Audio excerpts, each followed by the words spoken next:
Assalamualaikum warahmatullahi wabarakatuh. Perkenalkan, nama saya Revalina dengan NIM A3212442.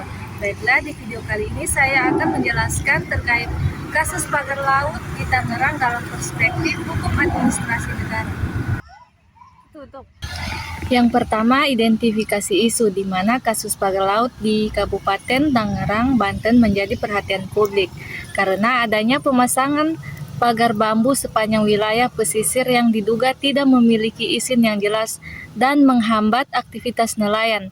Kasus ini menimbulkan persoalan hukum administrasi negara karena berkaitan dengan kewenangan pemerintah, legalitas izin, serta pengelolaan wilayah pesisir dan laut. Selain berdampak pada lingkungan, kasus ini juga merugikan masyarakat nelayan karena akses menuju wilayah tangkap menjadi terbatas. Kedua, ada identifikasi instrumen, di mana dalam kasus ini pemerintah menggunakan beberapa instrumen administrasi negara, yaitu yang pertama, pengendalian langsung berupa pengawasan dan pemeriksaan terhadap pembangunan pagar laut. Yang kedua, ada operasi langsung, yaitu tindakan investigasi dan pembongkaran pagar laut oleh aparat pemerintah. Yang ketiga, ada pengarahan tidak langsung melalui aturan mengenai pengelolaan wilayah pesisir dan tata ruang laut.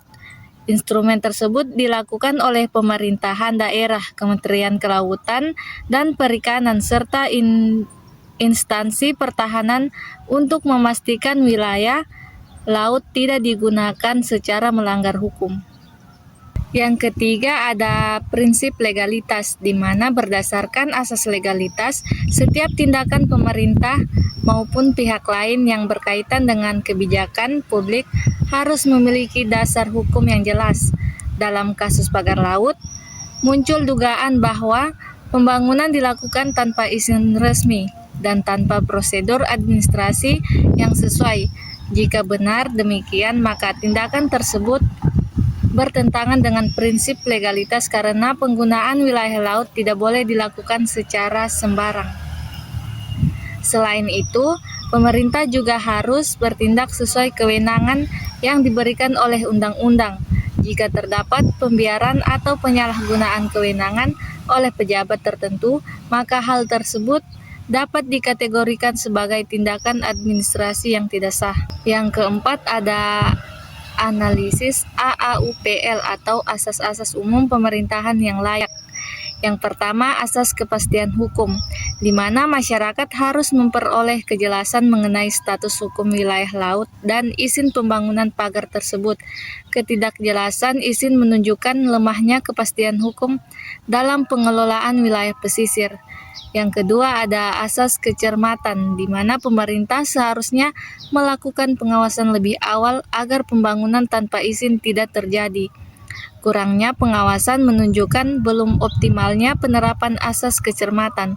Yang ketiga, asas tidak menyalahgunakan wewenang. Apabila ada pejabat yang sengaja membiarkan pembangunan pagar laut demi kepentingan tertentu, maka hal tersebut dapat dianggap sebagai bentuk penyalahgunaan wewenang. Yang keempat, ada asas kepentingan umum. Wilayah laut seharusnya digunakan untuk kepentingan masyarakat luas, terutama nelayan tradisional. Pagar laut justru membatasi akses masyarakat sehingga bertentangan dengan asas kepentingan umum. Selanjutnya, ada solusi hukum, di mana penyelesaian hukum yang dapat dilakukan terhadap kasus pagar laut di Tangerang antara lain: yang pertama, ada pemerintah melakukan investigasi secara terbuka dan transparan. Yang kedua, pembangunan yang tidak memiliki izin resmi harus dihentikan atau dibongkar. Yang ketiga, masyarakat yang dirugikan dapat mengajukan gugatan ke Pengadilan Tata Usaha Negara atau PT-UN. Yang keempat, ada pemerintah perlu memperkuat pengawasan terhadap wilayah pesisir agar tidak terjadi privatisasi laut secara ilegal. Yang terakhir, ada penegakan hukum harus dilakukan secara tegas terhadap pihak yang terbukti melanggar aturan administrasi maupun lingkungan. Kesimpulannya, kasus pagar laut di Tangerang menunjukkan pentingnya penerapan prinsip legalitas dan AUUPL dalam penyelenggaraan pemerintahan, Setiap tindakan yang berkaitan dengan pengelolaan wilayah publik harus dilakukan berdasarkan hukum, transparan, dan mengutamakan kepentingan masyarakat.